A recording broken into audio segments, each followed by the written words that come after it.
If you're sat in a workplace where you have a very high salary and you look around the office and there's only one person there who's not white, of course you start to cover yourself in these kind of just anti-racist politics to the point of virtue signaling. It's not like they're actually doing much politics in actuality, right? It's just this kind of virtue signaling. It's apologism, basically, for themselves, and then it's this idea of looking a certain way or adopting a certain lifestyle. Look, it's the same way that on the left now, I hear about straight weddings where a man marries a woman, but they say it's not a straight wedding because the woman will conveniently say that she's a they, them.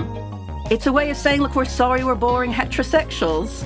But I mean, it's fine to be a boring heterosexual. It's much worse to pretend you're not, right? If that's who you are, have a nice wedding.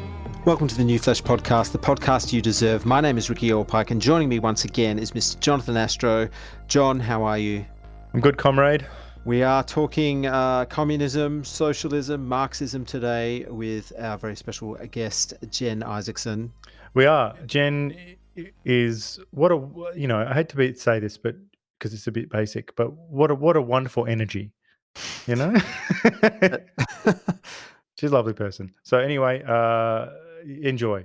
Well, we always tell you the truth here at the New Flesh, and the truth is we need your help. We need you to leave us a rating or review wherever you listen to the show. We're also on YouTube, so please subscribe to our YouTube channel and leave a comment about a show you liked, or perhaps one you didn't. We do live in a democracy after all. Word of mouth is also a very powerful tool, so please tell all your friends. And finally, to our Uber fans, if you love what we do, you can send us a little cash via the Buy Me a Coffee platform. Any donation here is very much appreciated. Now, on with the show. Jen Izaakson is co-host of the podcast RedFem, a graduate of the London School of Economics. She is currently a research assistant at the University College London. Jen, welcome to the New Flesh. Hello. Thanks for having me. No worries. Well, I have to apologize because, I've listened to your podcast and you and Hannah are very intelligent and I love your back and forth. This is going to be a little bit more like one of your 101 tutorials that you teach. So it's going to feel like you're at work a bit, but you're not getting paid. That's fine. Yep. Okay. So your podcast, RedFem, it's doing really well. I've checked it out. I enjoy it a lot.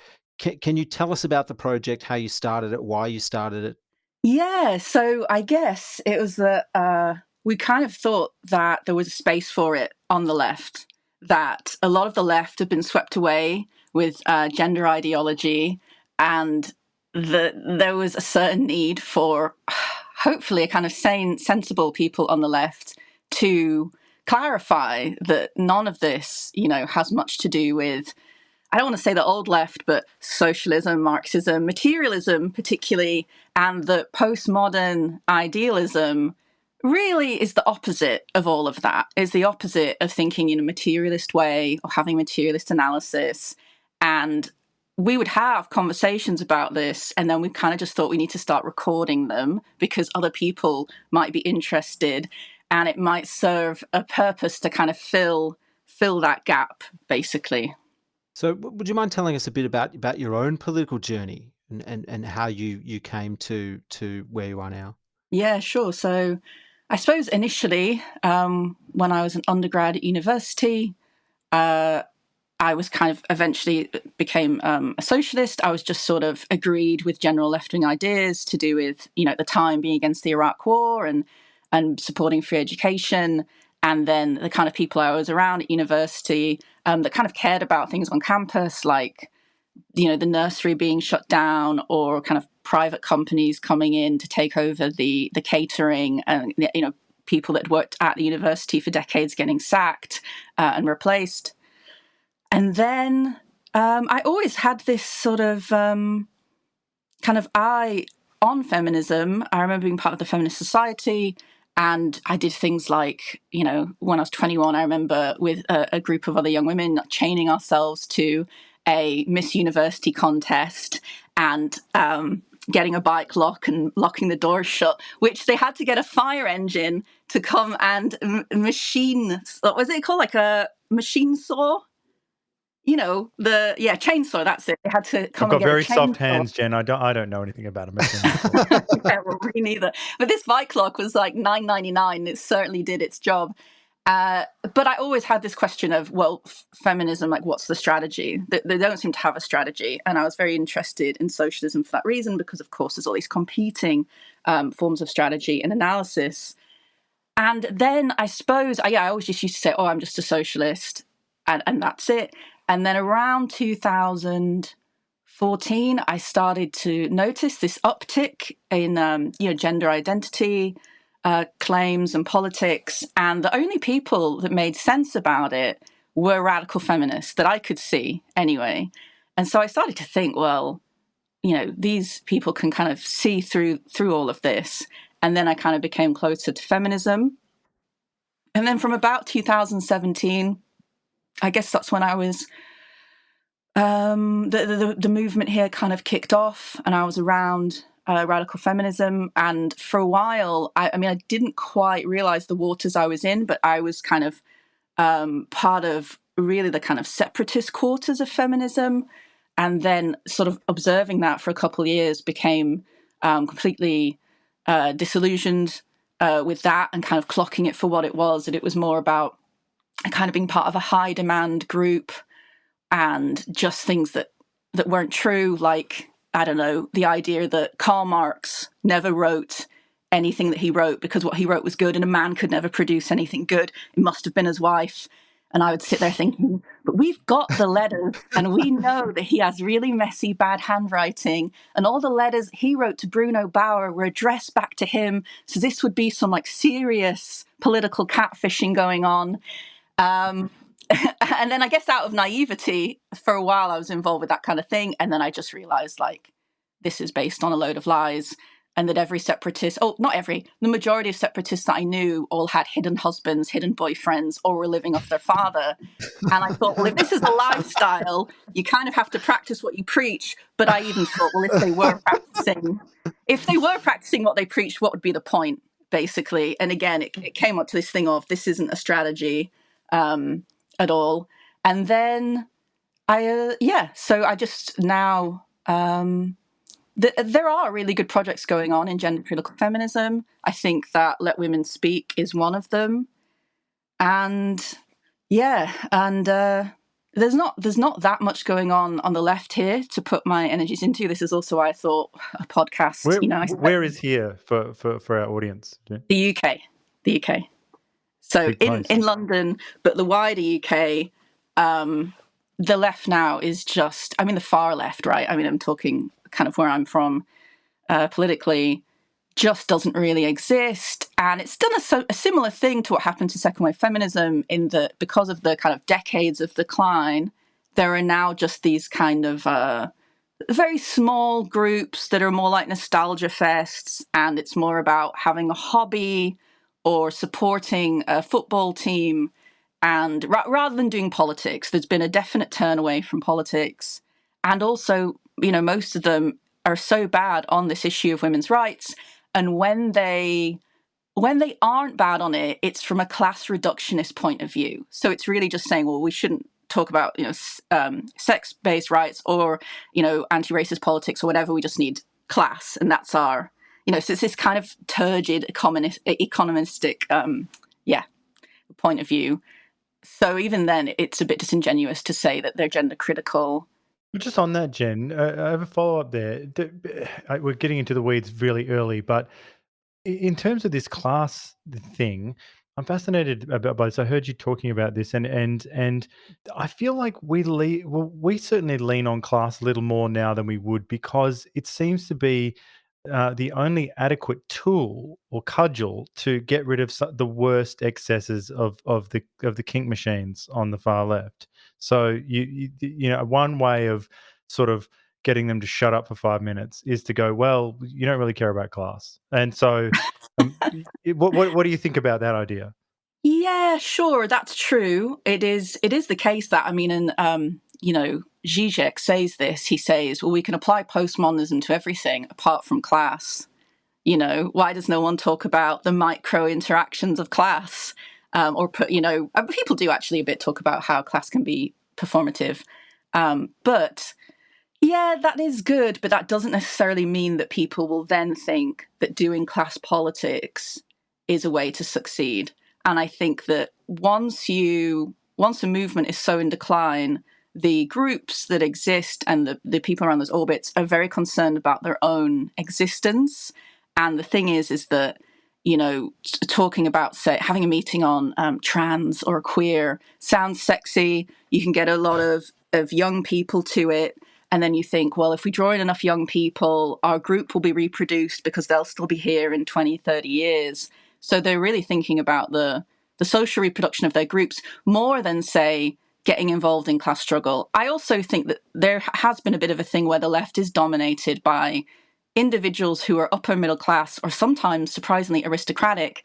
And I'm not taking away from them saying that they don't believe what they say, but they're often not the person who's in a position to go on to organize a strike in their workplace, because they don't work.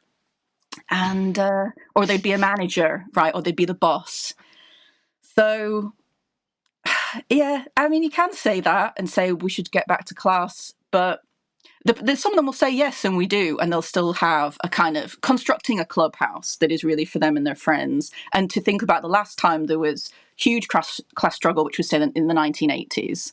And I think that, unfortunately, we live in very anti-politics times where there's huge amounts of apathy, and a lot of young people, I suppose, are not that interested generally. I mean, we can blame the internet, we can blame COVID for delaying everybody's development by 2-3 years, whatever. It's a whole range of things, but I mean, primarily it's neoliberalism, and it's very hard to think beyond your own individual needs, especially given the economic harsh climate that certainly exists here. I don't know about Australia. Just a point on the class thing. Like, I live here in Melbourne. John, you're in Sydney, and Melbourne is quite a woke city here in Australia. And one thing I've found, there's a few sort of people in my orbit that are sort of on the edge of being ultra lefties. They're really into, a lot of self-flagellation about Indigenous issues, that sort of stuff, racism. And these people, they drive Priuses, they have quite well-to-do jobs, and sometimes I feel like they get into this hardcore left stuff just as sort of a cover because they're so well off, or maybe they feel guilty that they're fairly well off. But I'm not sure which one it is. But I mean, have you found that? Oh, of course, it's to justify their position. If you're sat in a workplace where you have a very high salary and you look around the office and there's only one person there who's not white, of course you start to cover yourself in these kind of just anti-racist politics to the point of virtue signaling. It's not like they're actually doing much politics in actuality, right? It's just this kind of virtue signaling.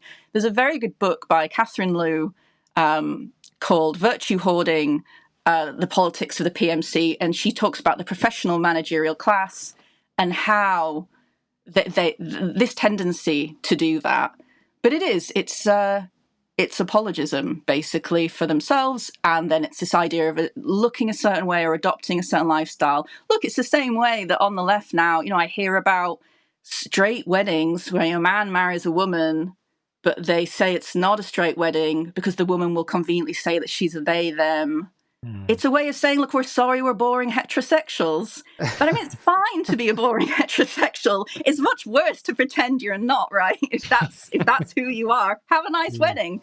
But I think that, I've noticed that a lot, and it is a certain strata of people who feel intense labour competition for their cushy jobs. They're also then aware that they got those jobs because of certain privileges, class, race, access to education. Nobody cares about, the politics of the kitchen, worker at my local pub who washes the dishes every evening. No one's like, did you vote for Brexit or not? What's your politics about Indigenous people? Whatever, because no one is in competition for that job. Well, what always disappoints me is that some of these people, they actually have the means to be able to take some time off work and actually do some stuff that might actually make a difference to their community, whether that is sort of, I guess something on the political side, but even more grassroots, like actually going to volunteer somewhere or going out to some of these Indigenous communities and trying to help or to donate or donate their time or whatever. Like, but they never do that. It's only stuff that they can put up on their social media profile. Something that needs a poster, a designed poster in Illustrator. That's And right. Yeah. And an event that they can get together with their other white friends who like to stand around and self-flagellate have a about their smoking white privilege, ceremony. have smoking ceremonies, all that sort of stuff. Like, it's just so disappointing. Yeah, and in my experience, those people are often under the surface, underneath this kind of veneer of middle-class politeness, are the most racist people when it comes to the things that they have power over, whether it's hiring practices or whether it's how they treat service workers. It doesn't follow through. And in a way, I mean, I'm not necessarily asking it to, in that I don't think, simply that everyone can reconstruct themselves as pure anti-racist, given that we live in a racist society structurally. But their claims to purity and their claims to superiority, in my experience, they're always the people who do things that when I hear about it, I'm like shocked and don't believe it. Much more than, say, the average open racist would do, Well, I've got a bit of a boring question, but one that I think we need to get to sooner rather than later. Some of our listeners might hear the terms Marxism, socialism, and communism and sort of lump them all together with vague notions of Soviet Russia or Cuba. Can you give us a rough rundown on the differences between these terms? Sure. So Marxism is really the philosophy of Karl Marx and Frederick Engels, including his economic stuff. I mean, he has his own terminology. As far as I'm aware, even at the LSE, classical economists don't really disagree with Marx. They just have different words for things. Rather than surplus value, they say profit. They do disagree about that you can have ever expanding capitalism. They would say that. They would deny that it's subject to such crisis that it is. And they might say that there isn't this tendency of the rate of profit to fall. But other than that, Marx is economically sound, and it's really his philosophy that informs Marxism. Of course, there's lots of people after there. Someone like Althusser, I think, is very influential on Marxism, and importantly, not neo-Marxism, which is a bit of a postmodern arrangement nowadays, as people tried to incorporate things like critical race theory and queer theory in order to kind of fill the gaps of things that where Marx things that Marx didn't cover, but in the end it's just become this postmodern arrangement. So Marxism, philosophy, socialism is really meant to be this transitionary period before communism. And there hasn't actually been communism, because communism, in Marx's idea, is eventually the state is so decentralized you don't have a state. But socialism is things are socialized. Things like healthcare. So in the UK, healthcare is socialized, education is socialized, as it is in Cuba, and things like housing is socialized. So it's the idea that, so rather than here we have council houses, that's social housing.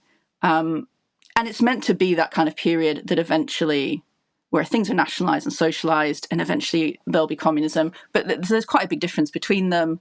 And they're really just political systems. And I think Cuba is a very good example of socialism, more than the Soviet Union, certainly after 1924, certainly after in the later decades. And Venezuela is also quite a good example of socialism, but obviously it's kind of been crushed. So the country is a basket case. But I should give the example that when I was in Venezuela in 2008, 2009, I went to the hospital. I was a bit of a hypochondriac at the time and had a stomach ache. So anyway, I zoomed down there in a taxi with doctor, I didn't even say, I think I'm dying, but I was in pain. I mean, I was trying to speak Spanish. Anyway, I saw, despite that they knew it wasn't that urgent, right? I mean, I hadn't broken my leg. I saw a doctor within 10, 15 minutes. And just the difference between that and, say, the nationalized health care service here, where you wait 6 hours in A&E. So they prioritize those public services, which is why Cuba, for example, has a high life expectancy in America. Women have a higher social status in terms of healthcare access and educational obtainment. It's different political system. So this is a very short one and a long one. Do you identify as a Marxist? Yeah.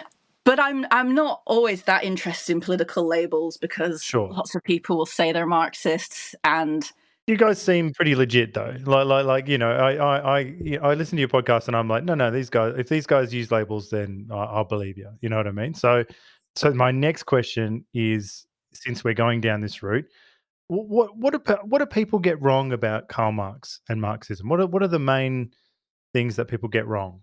Well, similar to Freud, people don't actually read him, first of all. And so I think that today there's a misunderstanding amongst trans activists or amongst woke people, whoever they may be, that the idea that Marxism is about equality and an end to hierarchy, these kind of anarchic liberal ideas, actually, that he never espoused. And they kind of have this idea that it means getting everything that you want. The yoke of capitalistic oppression that makes you go to work. You won't have to go to work anymore, and life will be candy floss and rainbows. And this certainly isn't the case. This is not. I mean, Marxism is just the idea that capitalism is a very efficient, in many ways, system. Marx sang its praises in many ways, but that given the wealth of production that can happen in capitalism, it could then be distributed more fairly, and that the people creating the wealth could own it and decide what happens with it, rather than a small minority, famously called the 1% by Bernie Sanders. It's not the idea that you don't have to work, though Marx did introduce this category of leisure and the idea that there would be more leisure in the future because people might work less. And I think that people conflate it with some of the worst experiments in communistic societies, where there's this kind of, rather than the dictatorship of the proletariat, which is in Cuba, which is where people vote for someone on their block to go and represent them in parliament or whatever. There's this idea of workers' democracy, or in the Soviet Union, it really was the Soviets, the unions, effectively, running it for a while. They conflate that then with, say, a state where there really is a dictator, and it's like a new royal family, right? I mean, North Korea, I think, is a good example, where it's clearly one powerful family. And though it didn't exactly start off that way, I think that people conflate it with those two, the worst ideas, both this idea of like dictatorships and there's going to be gulags everywhere, and then this utopian thinking. And I would say even in socialist groups on the left, there would be this idea that, but it's the same with feminism, right? This utopianism. And I would always try and insert scenarios like, look, if a 4-year-old's mother gets run over, the psychic damage to that child will be very difficult. And then the socialists would say, oh, but then there'll be collective child rearing and it'll all be fine, and the state won't do such a terrible job that it does now at looking after children. Just like, no, you've still not taken into account things like child development, things like attachment.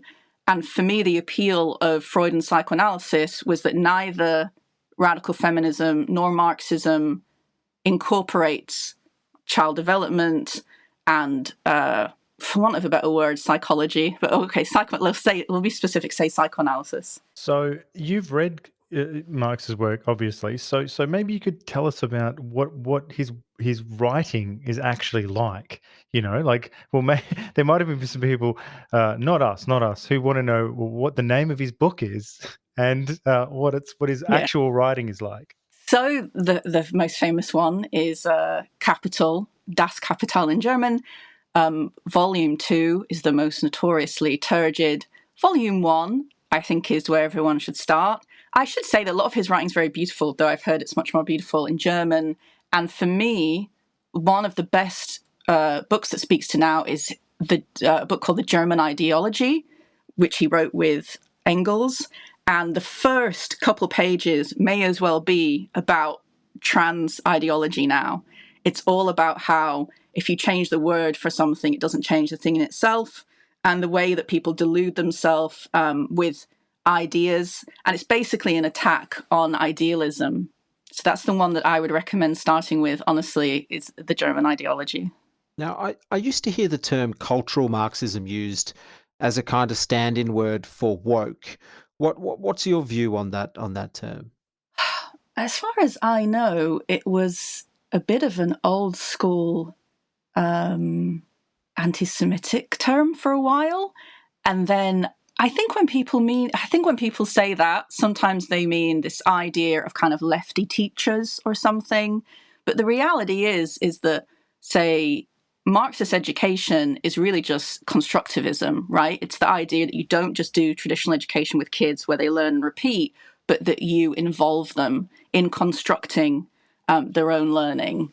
So I just think it must come from a misunderstanding, again, of Marxism and this idea. But, you know, there are various panics. People think because of this idea of, say, family abolitionism, that kind of Marxists want to create a culture where your kids will be taken away by the state and brought up in caravans under a regimented routine and, you know, will wave to the hammer and sickle flag every morning.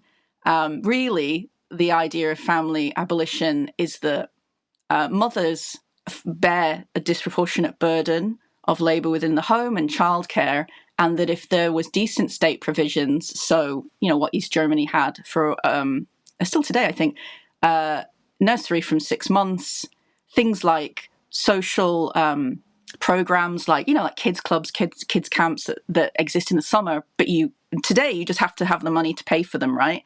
This idea, though, of kind of social provision like that, and if there were laundries and if there were canteens, it would mean that there were a lot of the burden of women in the household would be gone. But you then start to raise this idea of, well, this does, in a sense, cut into the family to a large degree. But that's probably a good thing. And I would hope that most feminists would think that it was a good thing to have those as options and alleviate that burden of women in the home. Well, one thing I love about your podcast, well, there's a number of things, but there's 3 episodes that you've come out with that are titled, I think it's titled "What the Fuck Happened to the Left," which I encourage our listeners to check out. And you've said that the left used to be normal. Broadly speaking, how has the left been taken over by weird fetishists, chubby they-thems, and people with autism? You know, it's a strange thing. I think that a lot of the left, for a long time, would, you know, so groups that would call themselves socialists did really write against and have meetings where they would criticize things like queer theory and postmodernism. And then I think that there was something about the 2010s where a lot of the big socialist groups here lost members, that they suddenly kind of, it just became a bit of a, you know, how do we keep ourselves going financially? And then it just seemed appealing. I mean, I think a lot of the time, I'm thinking now what Hannah would say, actually, is that a lot of them are Trotskyist groups. And I'm not saying this is necessarily true about Leon Trotsky, but there's this idea of the latest thing. And if you can capture the winds of the latest thing, then it can buoy you up and you can take those people on a journey. So you can take the most socially abnormal individual who often, right, there's a lot of them in in any marginal political tendency, because they know they'll be welcomed with open arms because they're just so glad for the numbers. It's the same in radical feminism. It's the same on the far left. And the idea that you could take them and then somehow educate them into kind of staunch Bolsheviks, I believe that was always the idea. But it's much more now, you know, the tail wagging the dog. And I think that they've just become really out of touch with the working class. I think, but I mean, I can only really put it down to a recruitment crisis, and also that they have become convinced. It happened in America first. And I remember a friend of mine, who's actually the only friend I ever lost, actually, about the trans issue. And he was actually an autistic guy addicted to porn, who's against the age of consent. So I think we all know what that means. Anyway, he's a very successful writer on the left. Anyway, I remember he went to a conference in America by a group called International Socialist Network, and they don't exist anymore. They were the biggest socialist group. And he came back, and, you know, this is 2014. And he said, "Oh, you know, they were all talking about Foucault, and things are much more open there. and it's much more about critical theory and how you can incorporate that into kind of the stuff we all agree on, the Marxism that we can forget about because we all agree, and nothing can be done with it now. And I think that has happened slowly from America, Canada to the UK, probably Australia. Well, I saw them all at the Let Women Speak rally in Sydney. Ricky went to one in Melbourne, and I walked past the TRAs and their people, and I think for me, I looked at them all. They all look, and this is terrible. I know it's low hanging fruit. You shouldn't make fun of the way people look and stuff like that, but they're all pretty anemic looking, and undernourished. And to me, the group that summed it up was the sort of the drama school rejects in a circle, like doing some sort of weird dance, throwing orange and black hankies to each other, and like doing some chant. And I was just looking at him going, this is not the best and brightest of the left. Well, yeah, I remember the days when, if I was in this group called the Socialist Workers' Party, if ever any of the central committee, this is the top committee in the organisation, was invited onto TV, they would go purposefully in like a tracksuit to try and look like a kind of everyman who might be at home during the day watching TV. And I always used to have people say to me, wait, you're in the SWP? And I'd say, yeah. And they'd be really surprised. And it was because I was normal. But I also started to notice, I also did start to notice that other people would say, and they were suspicious about it, like, why do you run the Film Society? Why are you captain of the basketball team? And I'd say, well, I have hobbies and interests outside of this. But for a lot of people, it was a lifestyle. And I think increasingly, for a lot of people, and look, young people today are really bizarrely underdeveloped. Like, I meet 23, 24-year-olds who've never had a relationship, who've never had sex, and I just think, what, you've just been in your bedroom on the internet for years. And it's true.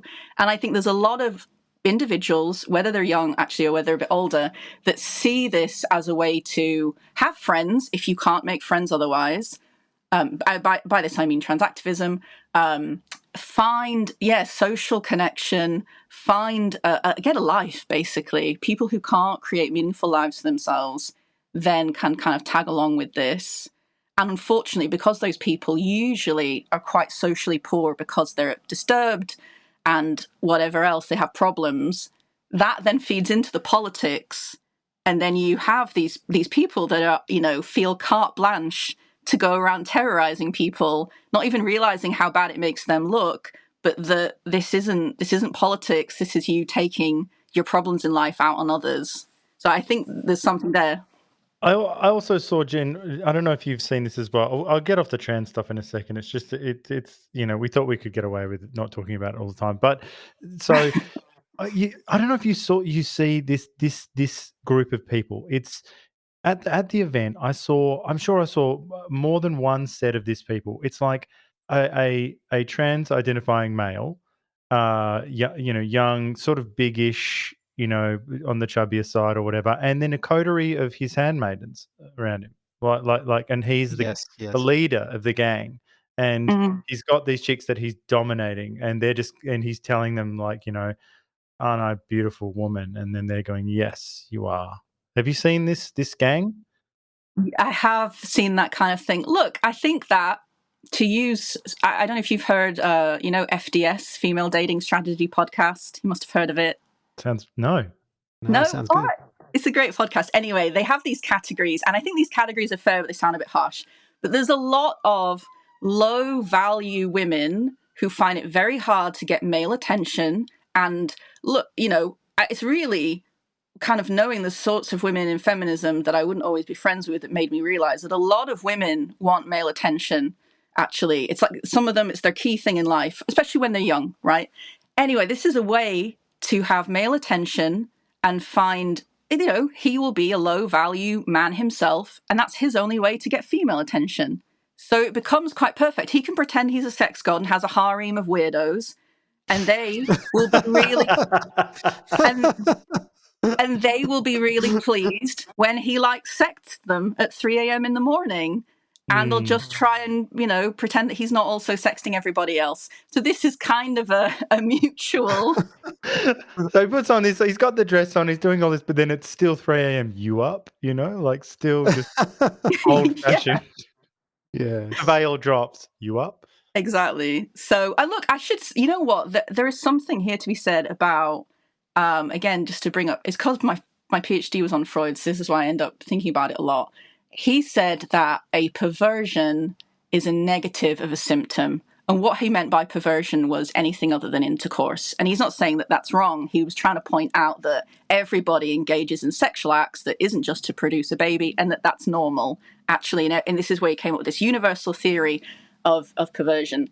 I do think that a lot of people who have a symptom, who are quite unwell, sometimes try to address that through the area of sexuality. And the first time I was alerted to this is a friend of mine was on the LGBT National Union of Students bureaucratic committee. He just likes being a bureaucrat. I don't know why, but he did.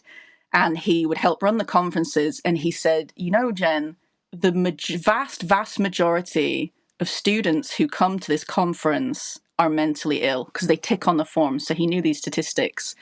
I said, well, I just don't think most gay people are mentally ill. That's so strange. And he said, we have to have a big room that is like a safe space room.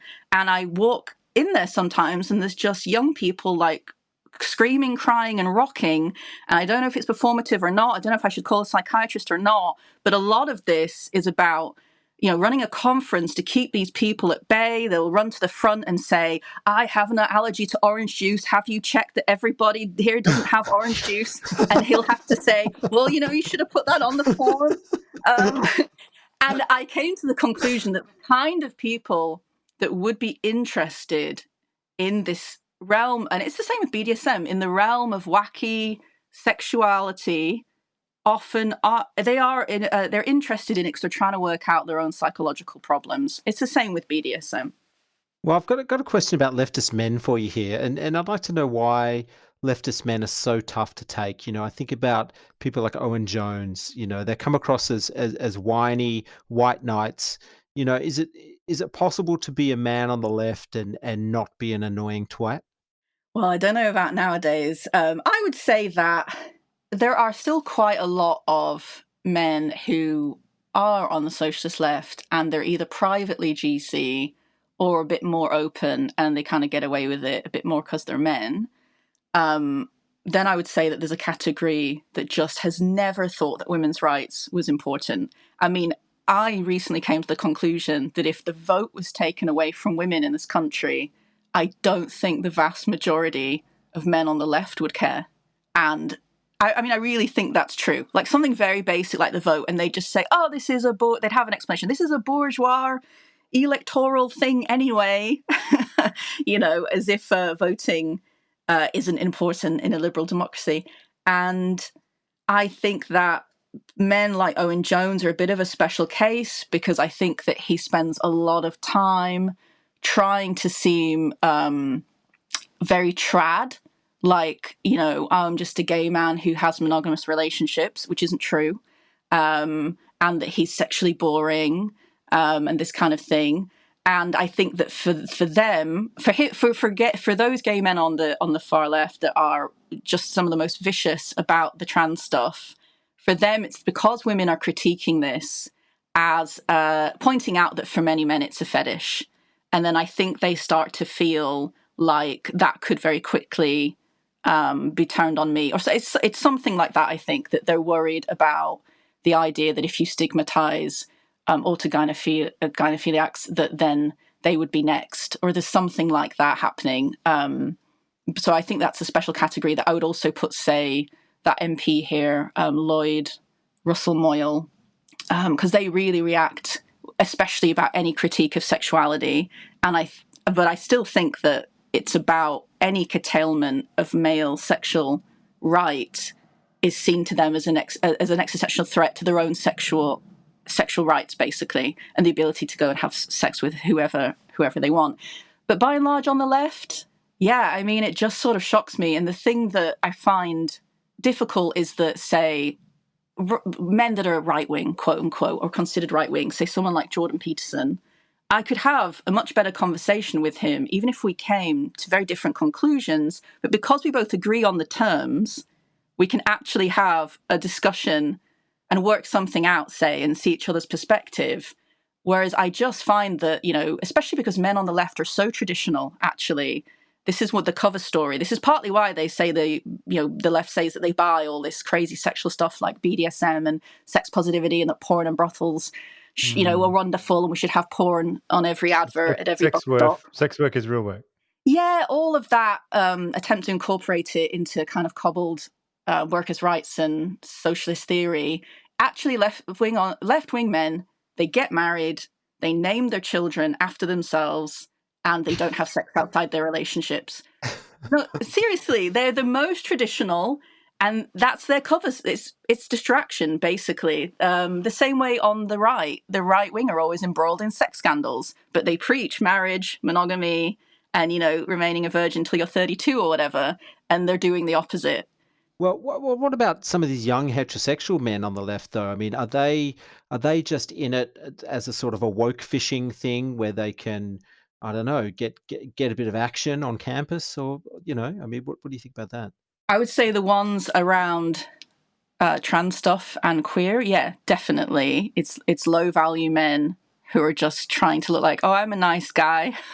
I'm so thoughtful. Maybe I'm queer or whatever, to kind of get women I'm going to begin the podcast like that from now on. Maybe I'm queer. Get women to lower their guard a bit. And then I think there's some men who, for them, it's just brocialism. I mean, honestly, if you take the Communist Party of Britain here, there are all male branches. A lot of it is just having a club for you and your boys. I just think that all of these people they're interested in something for themselves today, because it's hard for these things to go someplace. I don't think that they even really see much of a bigger picture beyond benefit to their own immediate lives. Now, this is the last question I have on male sexuality, because it does seem perverse to get you on here and just to deluge you with these male questions.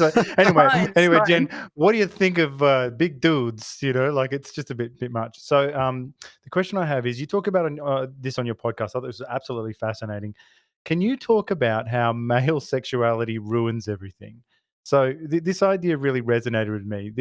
The stories you guys told of socialist networks that have been set up and been completely brought down in typical fashion by basically a powerful dude who's not out for the collective, but just a collective of hot young chicks.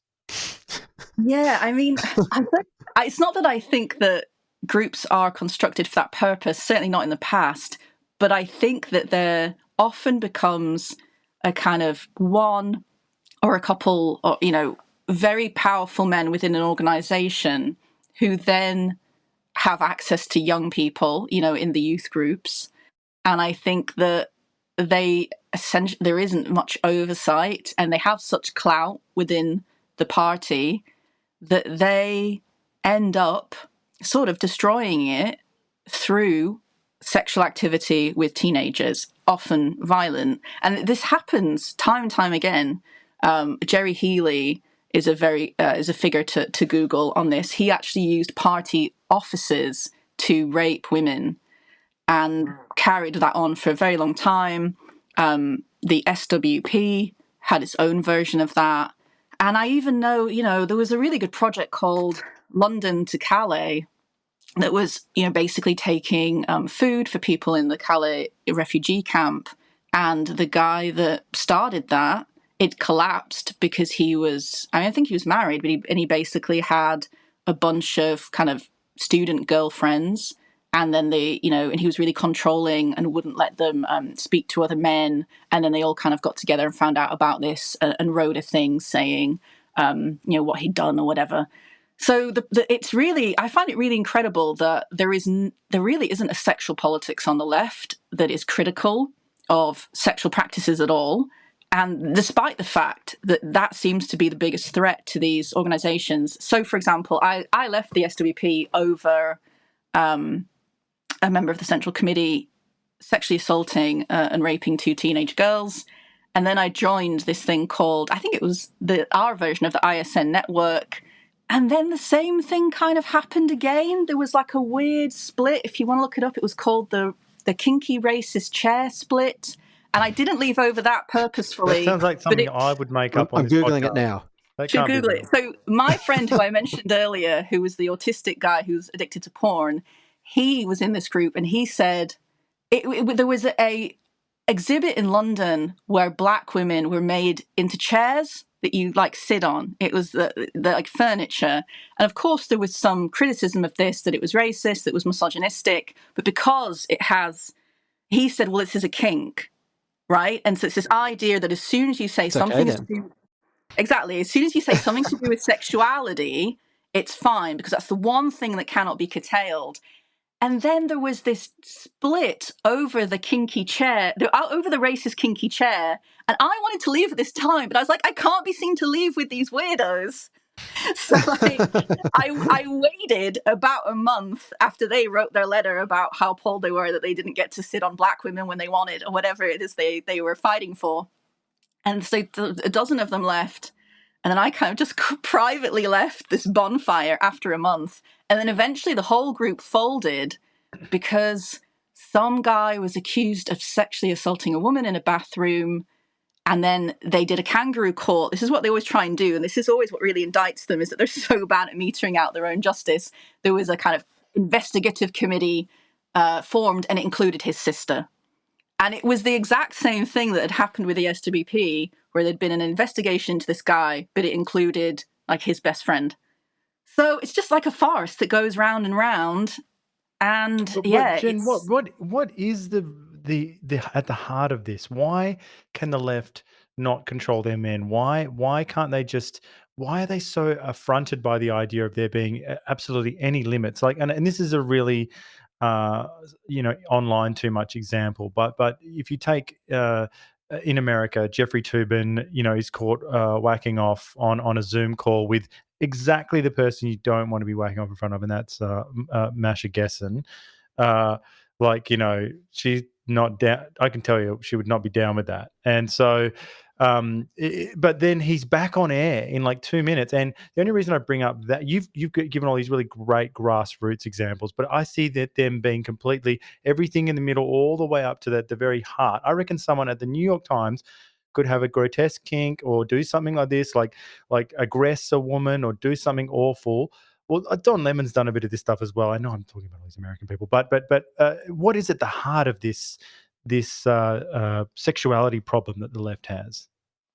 Is it exclusive to the left? Because I would say it becomes a scandal on the left a bit, because they are the ones that say, we want to liberate this oppressive society, and they kind of put themselves up there with this superior way of future living or whatever.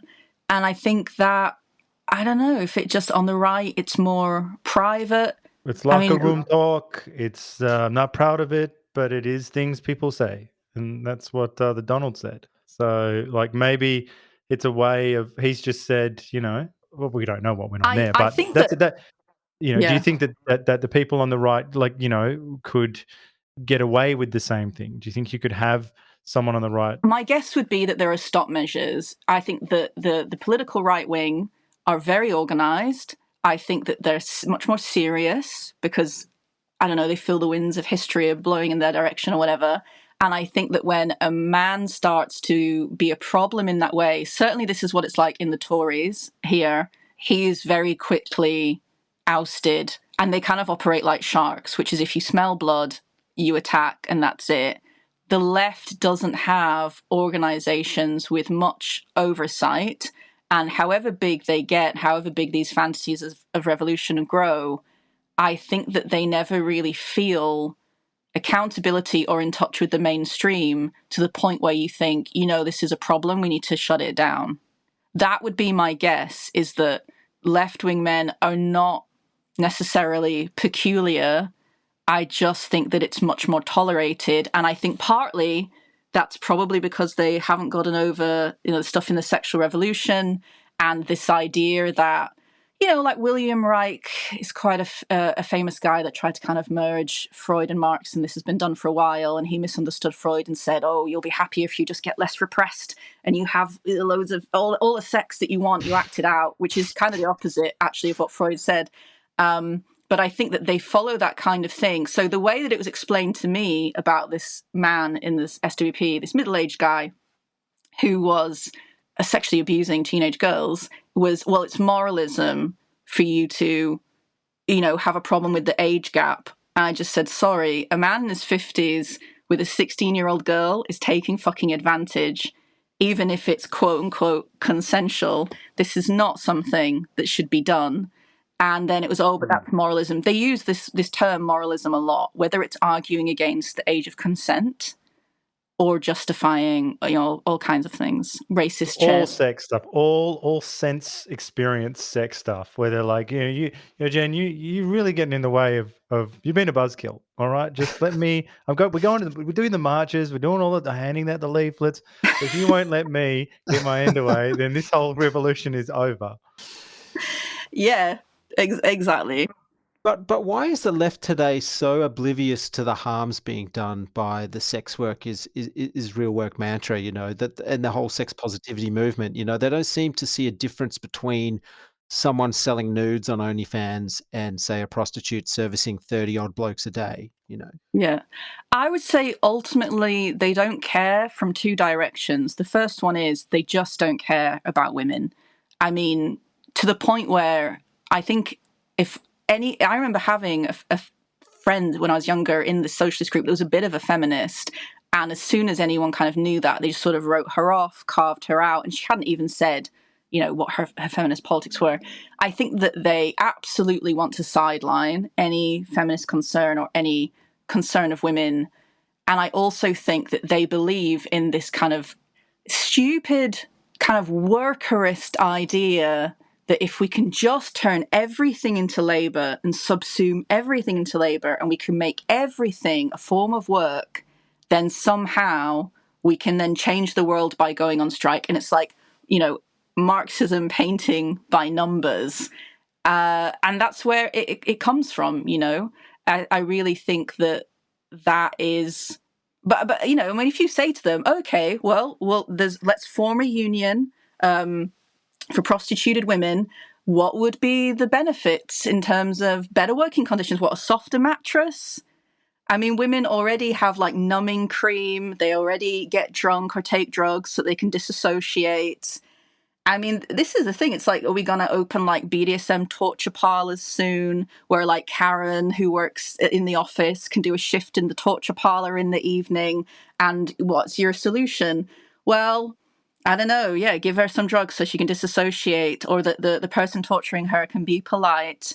They never really get into those kinds of conversations. And the thing that's crazy is that another group that split from the SWP, I actually know a woman in that group that then bought into this, became or started prostituting herself, thinking that she could, make a lot of money. And from what I've heard, she does now have, PTSD, probably complex PTSD. And a friend of mine tried to have a relationship with her, and he was like, she's just now romantically and sexually bonkers. I think she's really ill. She didn't used to be. And I remember saying, no, I knew her years ago. She was just a very normal woman. So even the kind of, collateral that they can see in their own lives, I think they just don't care. And it's just a way to bang on about workerism, to pretend that everything can work. And I know that in my PhD department, which was a lot of Marxists, just the kind of arguments you get into where I try and say, labor can't explain everything, and that's fine. We don't need to systematize everything. Care work isn't all just labor, but there is this need to fit everything into that model. Are you surprised that there are so many female feminists that are on board with this sex work is real work mantra? Are there a lot of actual feminists? I'm not sure. I feel like that there is a section of the feminist community. It's a shocking idea, and to hear it at all to me is shocking. So when I see it pasted a few times, and it could all be Russian hacking farms. But when I see this idea out there, I'm like, well, that's not like I couldn't imagine wanting anyone in my family to do sex work. Because You know isn't what I that mean? kind of wrapped up with the slut walk sort of phenomenon as well? I mean, wouldn't they be down with, sex workers' real work? I would say that as part of the liberalization of the left, there is a huge liberalization of feminism, and that liberal feminism has been the dominant form for a very long time. And those can, of course, incorporate those ideas. The same way that I remember the slut walks and thinking, do I support this? Do I not? Women are in the street holding signs. But then I kind of think saying I'm a slut isn't great for women's status. And Gail Dines, who is herself a socialist or Marxist feminist, I think, she says, look, you can measure the efficacy of these things as to whether it would help women at the bottom of society. And she gave the example of the victim of Dominic Strauss-Kahn, the maid in New York that he raped. She was a migrant. She was black. She had, I think she had some difficulty with her immigration status, a kind of, a poor, low-paid worker. Would it help her rape case to walk around the street with "I'm a slut" on a sign? No, it wouldn't. So, therefore, but I think that a lot of women call themselves feminists because it's popular to do so. And then there's just this idea of, well, anything a woman wants to do, this idea of self-empowerment and choice and agency, anything a woman wants to do is great because she wants to do it, including walking into traffic, and there's this denial, and it comes from liberalism, right? This idea that things in and of themselves aren't harmful, that it's not being addicted to drugs that is harmful. It's just the stigma around it. And that being mentally ill is great. It's just the stigma around it. And I think we've gotten away from that. There are objective harms: prostitution, mental illness, drug addiction. These are objectively harmful. And it's almost like that conversation now, they say, oh, but you're shaming. It's like, I'm not. I'm living in reality and saying this is a terrible thing. And I think that a lot of people have really greased their careers with this. I know that it was he at Sussex as an academic who wrote about how migrant children, this is a queer theorist, he said that migrant children in the Calais refugee camp having sex with truckers, this is Syrian children, having sex with truckers for money, are expressing their queer, and whatever it was, their queer embodiment or their queer subjectivity through this. And this is literally, about children that are so poor, they're prostituting themselves on the streets. Was that an essay? Did you say that was an academic paper, or was that someone just presenting those ideas? No, it's an academic paper.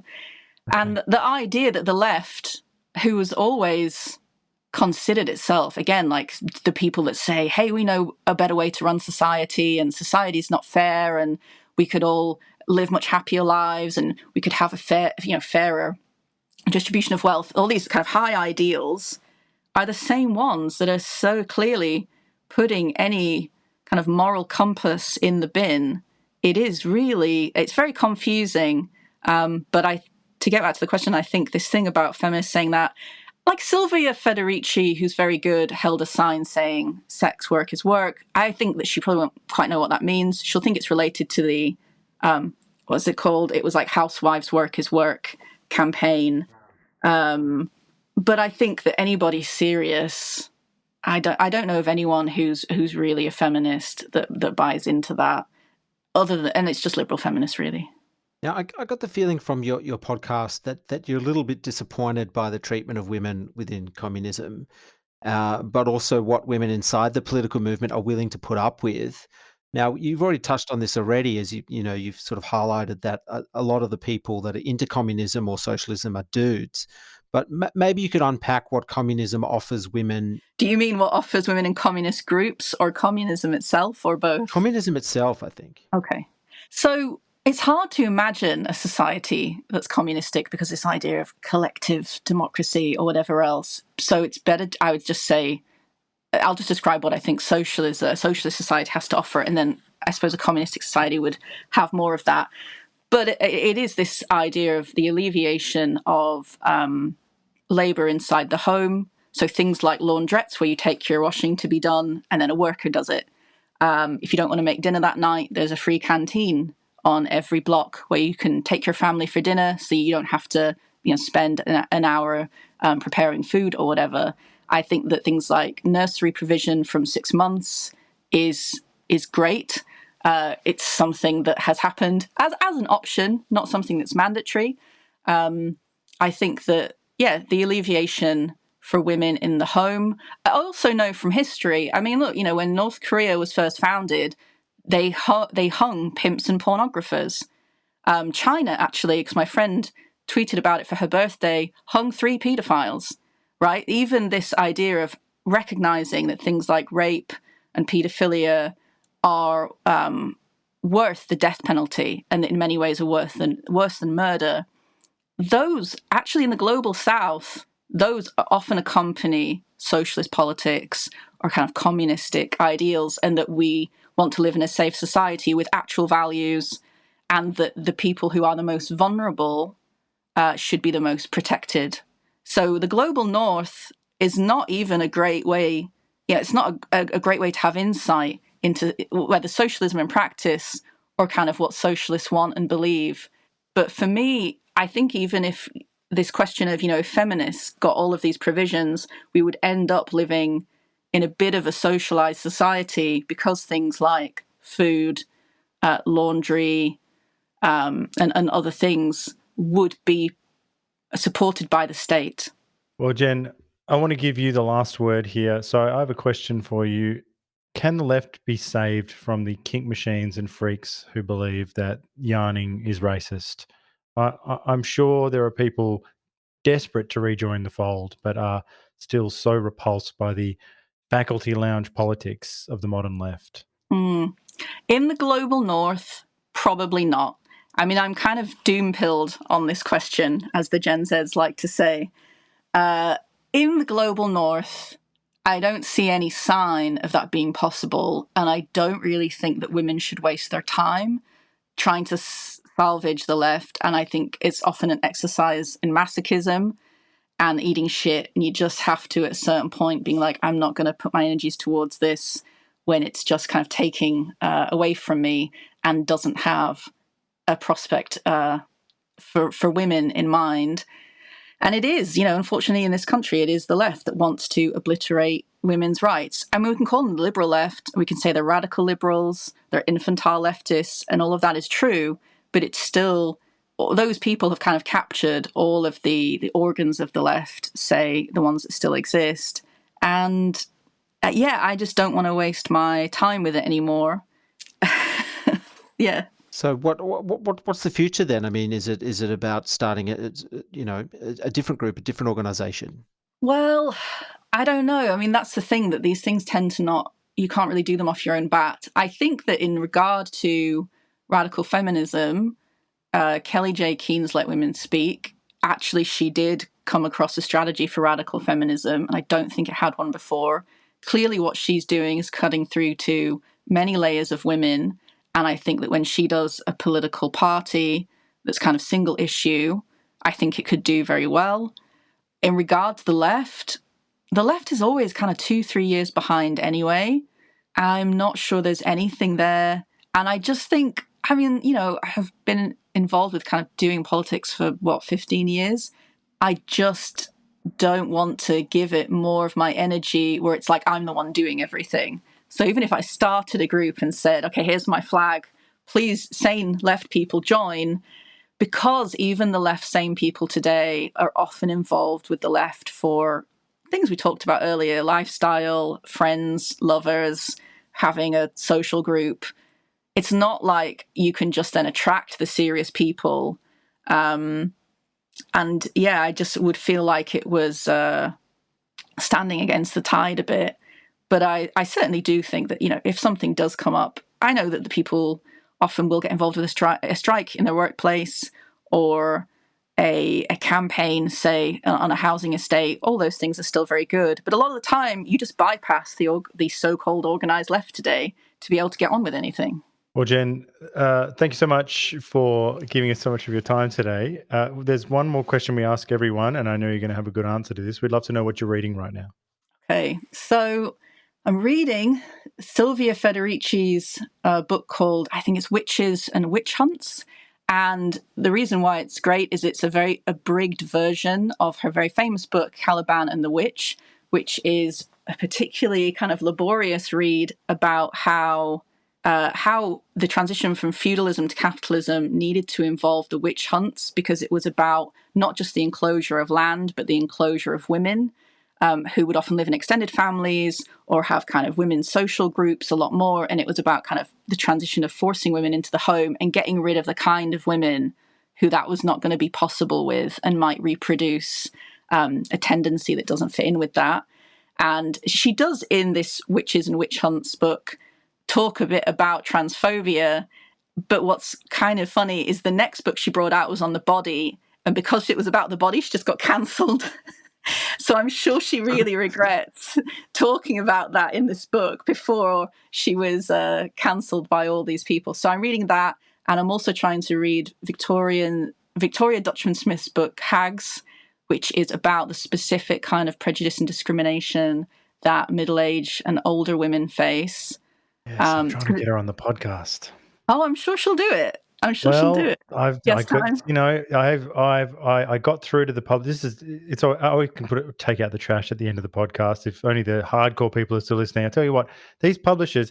This is for you, Jen. I know you're going to write a great book one day. Now, publishers never hook me up ever. Authors always say yes. Or when I get to the author, they're like, "I'll be there," and they're always there. Publishers, they never ever deliver. They're the worst, and I kind of hate them.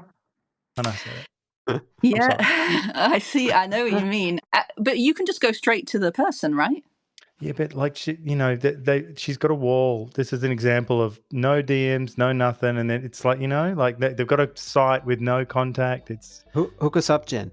I will. Okay, I'll send her. We're Facebook friends. I'll send her a Facebook message. That's good. My tactic is to moan to people like you and to get you to do it, because I'm a man. See, I did what all those guys in your groups have done. I've just stood over you and said, do my bidding. But thank you very much, Jen. I really appreciate that. All right. Well, Jen, just before we let you go, how can people follow you? Are you on social media?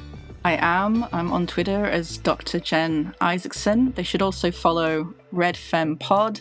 And those are probably, unless you want to see my holiday photos on Instagram, it's really, Twitter's the best place. I barely use Facebook anymore. It's a dying platform. So Twitter's the best place. I encourage everyone to listen to this, to Jen's podcast. It is entertaining and funny, and totally authentic. And that's why I think it's going to be massive real soon. Hope so. Thanks, Jen. Thank you. Thank you.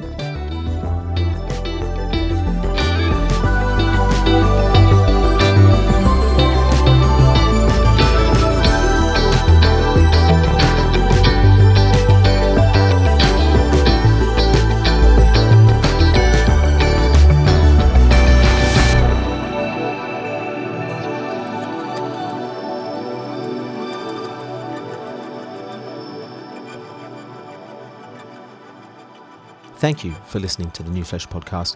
If you like our work, please consider rating us on Apple Podcasts or even writing us a review. It really does help the show reach a wider audience. We'll be back with another episode next week. Until then, long live the New Flesh.